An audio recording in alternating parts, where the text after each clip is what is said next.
జ్యోతిర్మయుడైన దేవుని సంగమా, దేవుని సమాజమా, దేవుని బిడ్డలారా, ఈరోజు దేవుని యొక్క దివ్యవాక్యమైన బైబిల్ గ్రంథం నుండి నీతిమంతుని గురించి కొన్ని వాక్యాలు మనం పరిశీలన చేద్దాం.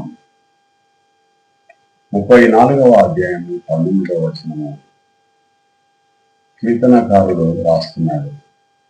నీతిమంతునికి కలుగు ఆపదలు అనేకములు, వాటన్నిటిలో నుండి యెహోవా వానిని విడిపించును. ప్రేమైన దేవుని పిల్లలారా, సత్యాన్ని నమ్ముకున్నవారు, క్రీస్తునందున్న వారికి అనేకమైన శ్రమలు ఉంటాయి. కానీ వాటన్నిటిలో నుంచి దేవుడు నెమ్మదిని కలిగజేస్తాడు. తగిన కాలం ముందు దేవుడు వారికి నెమ్మది కలిగజేస్తాడు. ఖచ్చితంగా దేవుడు ఓదార్పు, సహనము ఇస్తాడు వాటి నుంచి బయటపడడానికి. నీతిమంతుడు అనేవాడు విశ్వాసమూలంగా దక్కుతాడు అనే విషయము గలతీయులకు రాసిన పత్రిక 3వ అధ్యాయం 11వ వచనంలో కూడా రాసింది. ప్రేమైన దేవుని పిల్లలారా, యోబు గారు ఎంతో సహనం కలిగి, ఎంత ఓర్పు కలిగి జీవించాడు. ఎహెజ్కేల్ గారు కూడా చాలా నీతిమంతుడే కదా.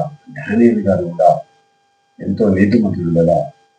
వీరందరూ కూడా వారి వారి కాలాలలో ఎన్నో శ్రమలు అనుభవించారు. వీరందరూ కూడా ప్రవక్తలు. ఎహెజ్కేల్ అయితే యాజకుడుగా కూడా ఉన్నాడు. యోబు గారు తెలుసు కదా నీకు, ఎంత యథార్థంగా ఉన్నవాడు, ఎంత నీతిమంతుడిగా ఉన్నాడు. దేవుడే అతని గురించి గొప్పగా చెప్పాడు యోబు గ్రంథంలో 1వ అధ్యాయంలో. నీతిమంతునికి అనేకమైన శ్రమలు వస్తాయి. ప్రేమైన దేవుని పిల్లారా, ధైర్యంగా ఉండాలి. దేవుడు ఓర్పు, సహనాన్ని, ధైర్యాన్ని, శక్తియు, ఇంద్రియ నిగ్రహములుగా ఆత్మని ఇస్తాడు. తగిన కాలమును దేవుడు హెచ్చిస్తాడు. ప్రేమైన దేవుని పిల్లారా, సామెతల గ్రంథము 18వ అధ్యాయం 10వ వచనంలో ఉన్న మాటను మనం చదువుకుందాం. యెహోవా నామము బలమైన దుర్గము, నీతిమంతుడు అందులోకి వెళ్ళి పరిగెత్తి సురక్షితంగా ఉంటాడు. ఒక కుందేలు బలహీనంగా ఉంటుంది.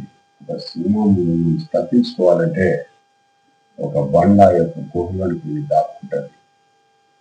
ఆ కొండను, ఆ బండను ఢీకొనలేదు కదా సింహము. దేవుడు కూడా బలమైన దుర్గంగా, మనకు ఒక కొండగా, ఒక దుర్గంగా ఉన్నాడు. దేవుని యొక్క చేతి కింద ఉంటే మనకు